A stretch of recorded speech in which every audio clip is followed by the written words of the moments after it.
हाय मु आज मोर प्रथम ब्लॉग स्टार्ट करुँची तो मु कौन कहि कौन न कहि मु तो जानी पारुनी।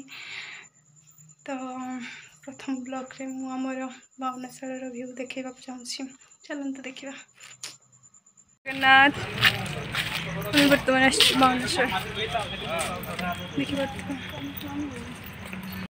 राति पाहिले जागर शिव मंदिर लागिब भीड़ हईल शिव मंदिर लागिब भीड़ पहली दर्शन पहली घर्षण पहली दर्शन पहली घर्षण पहली पंडा पहली धंडा पहली भोग पहली जोग पहली भगत बड़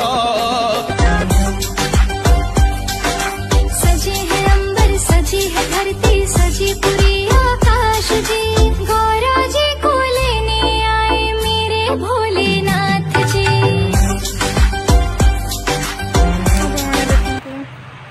ये हमारा वर्तमान बावनाशाला व्यू